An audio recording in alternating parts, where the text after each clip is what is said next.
예, 제4장에서 산출세액과 세액공제 감면에 대한 부분들 정리를 해보도록 하겠습니다. 자, 외국인 근로자 근로소득 과세 특례에 대한 부분이 되겠습니다. 외국인 근로자의 범위는 해당 과세 연도 종료일 현재 대한민국의 국적을 갖고 있지 않아야 된다라는 겁니다. 대한민국 국적을 갖고 있지 아니한 사람으로서 외국인인 임원 또는 사용인입니다. 일용 근로자는 제외되도록 되어 있고요. 고용 당시에 국내 거주 여부에 관계없이 모든 외국인 근로자가 대상이 되고 일용 근로자는 제외된다라고 내용이 나와 있습니다.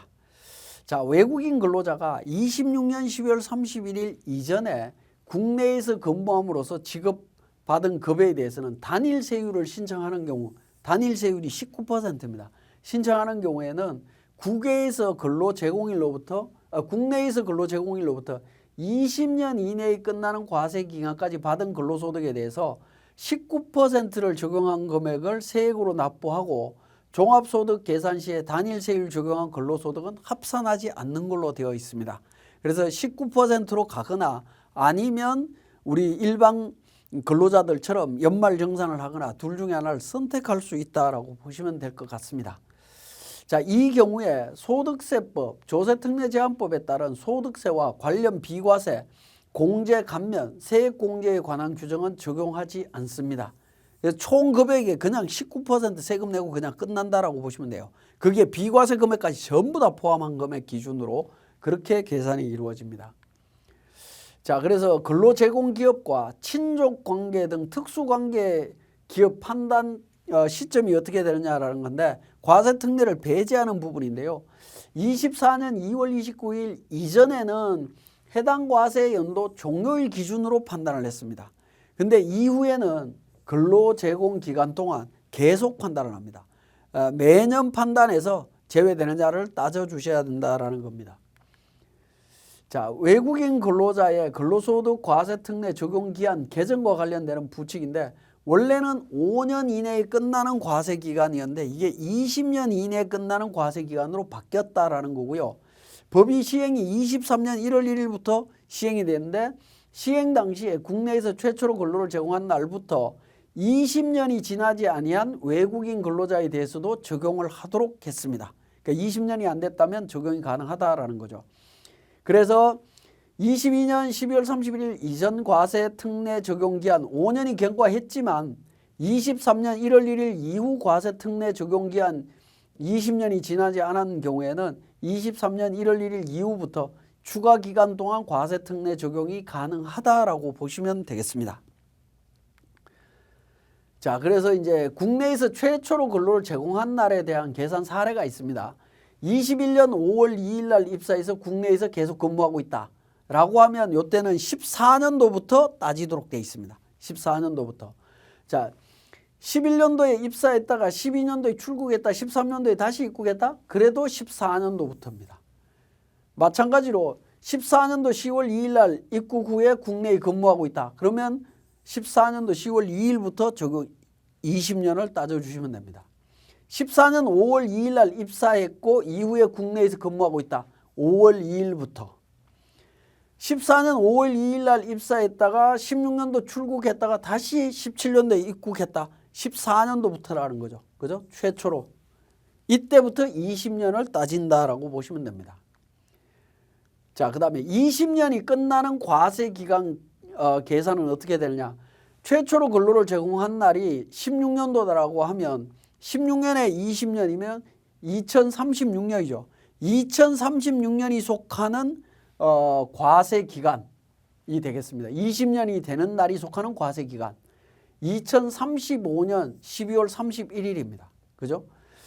자, 20년이 되는 2036년 5월 1일 이전에 그러니까 20년이 되는 과세기간이 들어가기 때문에 2035년이라고 보시면 돼요. 끝나야 되기 때문에 20년 이내에 끝나는 과세기간이기 때문에 그렇습니다. 끝나는 과세기간.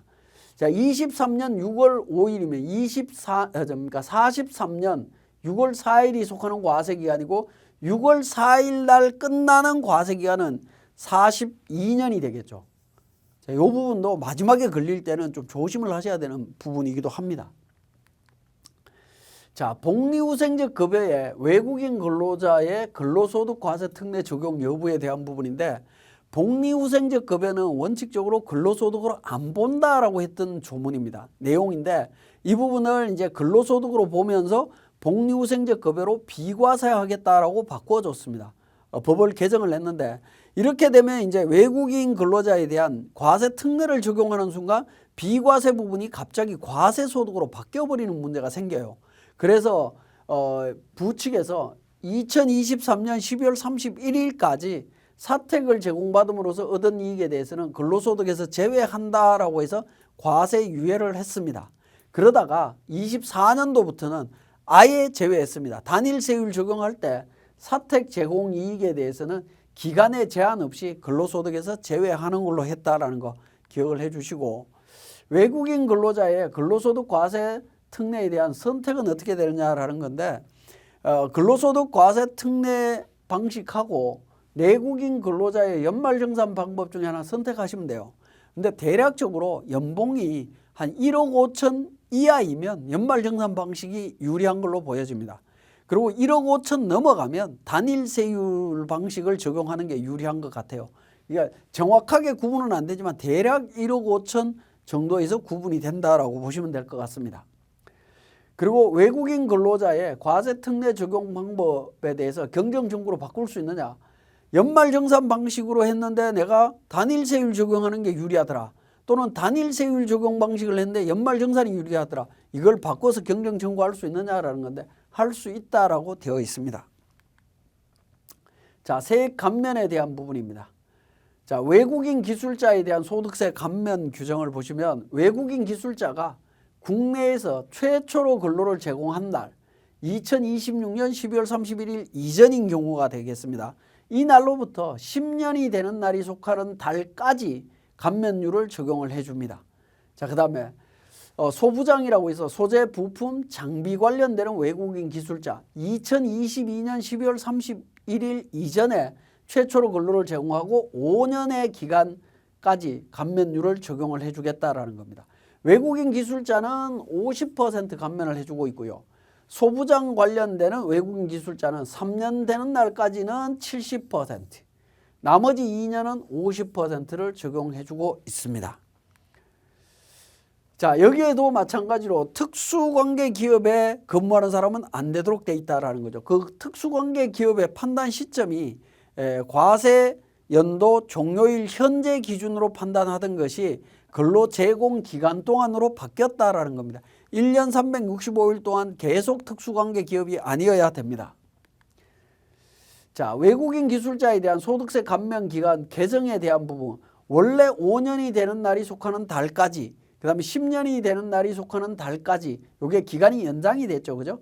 연장이 됐는데 시행되면서 당시 국내에서 최초로 근로를 제공한 날로부터 5년이 지나지 않은 외국인 근로자에 대해서도 10년으로 늘어난다라는 겁니다. 감면기간 5년이 미경과한 경우에는 23년 1월 1일 이후부터 개정된 감면기간 10년 중에 추가 감면기간을 적용받을 수 있도록 했습니다. 자, 중소기업 취업자에 대한 소득세 감면에 대한 부분이 되겠습니다.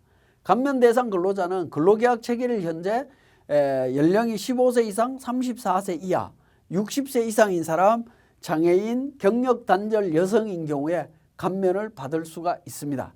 이때 근로자는 거주자인 외국인도 전부 포함이 된다라고 보시면 될 것 같습니다. 자, 34세 이하라고 하는 부분은 중소기업에 취업하는 사람의 연령이 근로계약 체계를 현재 만 35세 미만, 군대 갔다 온 기간 빼고 계산을 합니다. 이 경우에 34세 이하라고 이야기를 하고 있습니다. 자, 장애인의 범위에는 추가 공제 적용 대상자인 중증 환자로서 의사가 발급한 장애인 증명서가 있는 사람은 제외하도록 되어 있습니다. 이건 장애인에 안 들어갑니다. 왜냐하면 중증 환자로서 취업이나 취약이 곤란한 상태에 있는 장애인은 일을 할 수가 없죠. 일을 할 수 없는 사람에 대해서 그러니까 감면을 해준다라는 게 말이 안 맞습니다. 그래서 아예 적용 대상에서 빠져 있습니다. 경력 단절 여성에 대한 부분은 동일한 업종의 기업에서 1년 이상 근무한 후에 결혼, 임신, 출산, 육아, 자녀 교육의 사유로 퇴직했을 때, 그리고 퇴직한 날로부터 2년 이상 15년 미만 기간 사이에 있을 때, 그리고 최대 주주나 최대 출자자 그 특수관계가 아닌 경우에 이런 사람을 경력 단절 여성으로 보고 감면을 해주겠다라는 겁니다.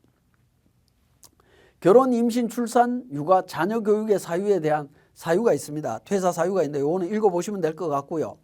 감면 제외 대상 근로자가 있습니다. 법인세법에서 규정하는 임원 제외되도록 되어 있고요. 최대 주주 또는 최대 출자자와 그 배우자, 그 다음에 동그라미 2에 나오는 최대 주주, 최대 출자자 그 배우자에 해당하는 직계 좀비소 관련되는 사람, 그 다음에 친족 관계에 있는 사람 안 되도록 되어 있습니다. 일용 근로자 안 되고요. 국민연금, 부담금, 건강보험 등 납부 사실이 확인되지 않는 사람, 이런 사람들도 안 되도록 되어 있습니다. 그래서 감면 배제 요건에 해당되는지도 잘 따져보셔야 됩니다. 자, 그 다음에 감면 대상 중소기업 업체, 감면 업종, 비영리 법인도 감면을 적용받을 수 있느냐라는 건데, 비영리 법인은 원칙적으로 중소기업이 될 수가 없습니다. 그렇지만 이 중소기업 취업자에 대한 감면 규정을 적용할 때는 비영리 법인도 포함합니다. 포함해서 적용을 해주고 있다라고 보시면 되겠습니다. 자, 그리고 감면 업종의 제외 업종 예시가 나오는데 쭉 나와 있습니다. 이거 다 챙겨보시면 되겠고, 그 중에 24년 1월 1일 이후 컴퓨터 학원은 감면 업종으로 바뀌었다라는 겁니다. 컴퓨터 학원은 감면 업종으로 바뀌었습니다. 나머지는 뭐 보시면 될 것 같습니다. 감면 업종과 비감면 업종을 겸용하는 사업자의 대상 근로자 범위 어떻게 되느냐라는 겁니다. 감면 업종의 수익 금액이 50억, 비감면 업종이 10억이다 라고 하면 주된 업종 수익 금액 기준으로 감면 업종이 더 크죠. 그죠? 더 큰 경우에는 모든 근로자가 감면 대상이 됩니다.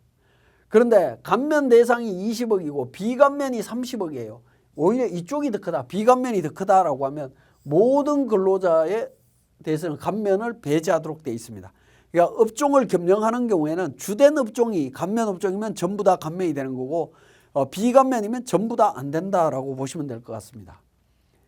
자, 감면율은 청년은 90%, 60세 이상 장애인, 경력 단절 여성은 70% 감면을 해줍니다. 감면 한도는 200만 원 한도고요. 22년도까지는 150만 원 한도로 되어 있었습니다. 감면 기간은 청년은 기본 5년이고요. 청년 외에 60세 이상 장애인, 경력 단절 여성인 경우에는 3년 동안 감면을 받을 수가 있습니다. 자, 21년 7월 1일 날 A 회사에 입사한 후에 이직했고요. 24년 4월 1일 날 B 회사에 입사했다. 현재 만 34세 이하다라고 했을 때 감면 어떻게 할 거냐라는 겁니다. A 회사 입사 때부터 감면 신청을 했다면 쭉 감면 기간 동안 적용하시면 돼요. 근데 A 회사 때 감면 신청을 안 했다. 그럼 B 회사에 입사했을 때부터 감면 선택하시면 됩니다. 이거는 근로자의 선택에 의해서 그냥 적용하실 수 있다라고 보시면 됩니다. 자, 그래서 보시면 A 회사 입사 시 감면 요건 충족했고 B 회사 입사 시에 감면 요건을 미충족했다. A는 충족했고 B는 미충족했다면 A 회사 때부터 쭉 연결해서 그냥 감면 적용하시면 된다라는 겁니다. 그죠? 근데 A 회사, B 회사 모두 감면 요건을 충족했다. 그러면 유분리에 따라서 선택하시면 돼요. 근데 이건 선택이 거의 불가능하죠. 입사하자마자 감면 시작해버리면 그걸로 끝나는 부분이기 때문에. 근데 A 회사 때 감면 시작 안 했다가 B 회사에 입사했는데 내가 감면을 알았습니다. 이때 이제 규정을 알았다. 그러면 A 회사 때 경정 청구해서 받을 수 있다라고 보시면 돼요. 그게 선택 사항입니다. 근데 A 회사 때 감면 안 받고 나는 B 회사 처음부터 시작하겠다라고 해도 상관없습니다. A 회사 입사 시에 감면 적용받았다면 B 회사 입사 시에 연령은 고려 대상이 아니다라는 거죠. 그대로 쭉 가서 감면 남은 기간 동안 감면 적용하시면 됩니다. 감면 신청 기한 경과 후에 신청서 제출했을 때 감면 되느냐라는 건데, 신청 기한까지 제출하지 않고 신청 기한 경과한 후에 제출해도 감면은 가능하다라는 겁니다. 전혀 문제될 게 없고요. 퇴직과 입사의 절차가 형식적인 절차에 의한 경우에 감면이 어떻게 되느냐라는 부분인데, 계약기간 연장 등을 통해서 중소기업에 재취업하는 경우에 감면 규정을 적용하지 않는다라고 하는 규정은 계약 기간 연장을 통해서 중소기업에 재취업하는 경우에 한하여 해당 규정을 적용하는 것이 아니고 형식적인 절차에 불과한 것이라고 하면 근로관계가 실질적으로 단절되었다라고 볼 수 없다라는 거죠. 그래서 결국에는 적용을 받을 수 없다라고 보시면 될 것 같습니다. 자, 일용근로자에서 상용근로자로 전환됐을 때 취업 감면은 어떻게 됐냐? 일용근로자는 감면 안 된다라고 했죠. 그죠? 감면 안 된다라고 했는데 이거는 어떻게 될 거냐라는 부분입니다. 일용근로자에서 제외되는 때를 취업일로 보고 감면 적용해 주시면 됩니다. 그래서 우리가 1년, 건설회사 같은 경우에 1년 미만 근로자는 일용근로자로 볼 수 있죠. 그럼 1년이 넘어가는 시점부터 일용근로자로, 그러니까 일반 근로자로 봐서 그때 취업한 걸로 보고 감면 적용해 주시면 됩니다. 중소기업 청년 근로자 및 핵심 인력 성과 보상금 수령액에 대한 소득세 감면, 요거 내일 채움 공제와 관련되는 부분입니다. 자, 공제 대상 기업의 범위는 중소기업 기본법상 중소기업과 중견기업에 대해서 적용이 되고요. 제한 업종들이 있습니다. 이런 업종들은 가입을 할 수 없다라는 거 기억을 해 주시고, 성과보상기금 가입했을 때 기업 유형이 바뀔 수 있죠. 가입 당시에는 중소기업이었는데 가입 후에 기업 유형이 규모가 커지는 경우들이 있어요. 중소기업이 계속 중소기업일 수도 있고 중견기업일 수도 있고 일반 기업으로 될 수도 있습니다. 어쨌든 가입 당시 기업 유형으로 공제금 수령할 때 그냥 감면이 됩니다. 중소기업으로 전부 감면이 된다라고 보시면 됩니다. 가입할 때 기업 유형이 중견기업이었으면 그러니까 공제금 수령할 때도 중견기업으로 그냥 감면이 된다라고 보시면 될 것 같습니다. 설령 중견기업이었다가 다시 중소기업으로 바뀌었다 하더라도 중견기업으로 감면된다라고 보시면 됩니다. 자, 중소기업 청년 근로자 범위가 어떻게 되느냐? 15세 이상 34세 이하인 근로자를 말합니다. 다만 이제 기간제 근로자나 단시간 근로자, 파견 근로자, 청소년 유해업소에 근무하는 청소년, 이런 사람들은 청년이 될 수가 없습니다. 좀 주의를 해주시고, 핵심 인력은 그러니까 기업의 최대 주주, 최대 출자자와 그 배우자, 그 다음에 직계존비소, 친족관계 있는 이런 사람 뺀 나머지, 그러니까 모든 직원이 다 핵심 인력이라고 보시면 됩니다. 모든 직원이 다. 자, 그래서 5년 동안 공동 납입하면 청년에 대해서는 중소기업일 때 90%, 청년 외 근로자는 50%를 감면받을 수 있습니다.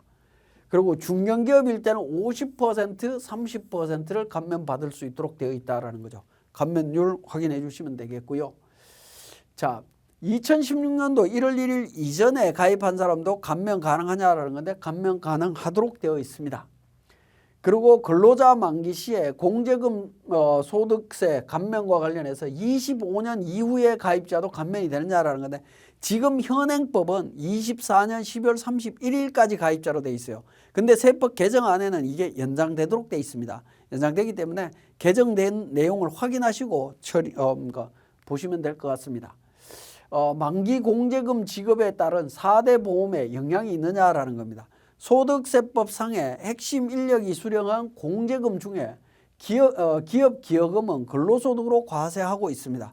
따라서 이때 만기 수령 시에 기업과 핵심 인력의 4대 보험료 증가분이 있습니다. 4대 보험이 증가된다라는 거 기억을 하시고, 연말정산에 기업 기여금을 근로소득으로 신고해야 되는 근로자는 어떤 사람이냐라는 건데, 만기 공제금을 수령하거나 기업 귀책으로 중도에 해지해서 기업 기여금을 수령한 근로자가 있습니다. 그죠? 그걸 근로자가 받아갔다라는 거죠. 그런 경우에는 연말정산에 전부 포함을 시켜야 됩니다. 이때 이제 중도 해지해 갖고 들어가는 케이스 같은 경우는 감면을 적용받을 수가 없다라는 거 기억을 해 주시고요. 성과공유제 중소기업의 경영성과급에 대한 세액 감면이 되겠습니다. 성과공유 중소기업의 근로자가 해당 중소기업으로부터 경영성과급을 지급받으면 그 경영성과급에 대한 소득세의 50%를 상당하는 금액을 감면을 해줍니다. 농특세 비과세 되고요. 감면이 된다라는 겁니다. 성과공유 중소기업이 지급한 경영성과급에 대해서는 세액공제가 일어납니다. 15% 세액공제가 일어나는데 근로자는 소득세의 50%를 감면받을 수가 있습니다. 성과공유 중소기업에 대한 그러니까 종류들이 나오는데 이건 쭉 살펴보시면 되는데 그러니까 내일 채용 공제 가입한 회사들 같은 경우에는 무조건 성과 공유 중소기업에 해당이 된다라고 보시면 될 것 같습니다. 자, 그 다음에 감면 대상 근로자 범위를 보면 해당 과세 기간의 총급여액이 7천만 원 초과하는 사람은 감면을 받을 수가 없습니다. 그 다음에 해당 기업의 최대 주주, 최대 출자자와 그 배우자, 직계존비속, 친족 관계에 있는 사람들, 이런 사람들도 적용을 받을 수가 없다라는 거고요. 경영성과급에 대한 범위를 보면 중소기업 인력지원특별법 시행령에 나오는 성과급이어야 되는데, 성과급은 사전에 서면으로 약정을 하고 이에 따라 근로자에게 지급하는 성과급을 말합니다. 자, 요 사전에 이제 그러니까 약정하는 과정에 대한 그러니까 고시가 있는데 보면 사업주와 근로자 간의 근로계약 뭐 이런 걸로 해서 사전에 서면 약정을 해야 되고요. 자, 그 다음에 서면 약정은 성과급 지급일을 기준으로 3개월 이전에 만들어져야 됩니다. 3개월 이전에 만들어져야 되고요. 성과금은 현금이나 주식으로 지급을 해야 된다라는 겁니다. 이런 요건들도 잘 챙겨서 적용하실 필요가 있겠습니다. 내국인 우수 인력의 국내 복귀에 대한 감면 규정을 간단하게 보면 학위 취득 후에 국외에서 5년 이상 거주하면서 연구개발 및 기술개발 경험을 가진 사람으로서 내국인 우수 인력에 대해서 감면을 적용을 할 수 있습니다. 내국인 우수 인력이 국내에 거주하면서 연구기관 등에 20년 1월 1일 이후 취업해서 받는 근로소득에 대해서 감면을 적용을 해준다라는 겁니다. 취업일이 25년 12월 31일 이전인 경우부터 취업일부터 10년이 되는 날이 속하는 달까지 발생한 근로소득에 대해서 50%를 세액 감면해주고 있습니다. 받을 수 있습니다. 감면기간은 소득세를 감면받은 사람이 다른 연구기관 등에 취업하는 경우와 관계없이 소득세를 감면받은 최초 취업일부터 그냥 쭉 10년 동안만 적용을 해주겠다라는 겁니다. 자, 마찬가지로 22년도까지는 5년이었고요. 23년도까지는 10년까지 됩니다. 그래서 과거의 기간이 5년이 미경과된 경우에는 10년으로 자동으로 연장된다라는 부칙사항 확인하시면 되겠습니다. 내국인 우수 인력 범위가 나와 있는데요. 내용 보시면 되는데 동그라미 2번에 보시면 기업 부설 연구소 등에 대한 기관 또는 부서에 취업한 날 또는 소득세를 최초로 감면받은 날이 속하는 과세기간에 직전 5개 과세기간 동안 국외에 있어야 됩니다. 외국에 거주했었어야 된다라는 거죠. 그죠? 한국에 들어와 있으면 안 된다라고 보시면 될 것 같습니다. 자, 그리고 이제 특수관계 판단하는 부분은 앞에서도 계속 이야기하고 있지만 근로 제공 기간 동안 계속 지금 특수관계를 따지겠다라고 하고 있고요. 해당 과세기간 종료일 현재 대한민국의 국적을 가지고 있어야 된다라는 겁니다. 이런 요건을 갖췄을 때 감면을 적용받을 수가 있습니다. 자, 이번 시간은 여기까지 하도록 하겠습니다.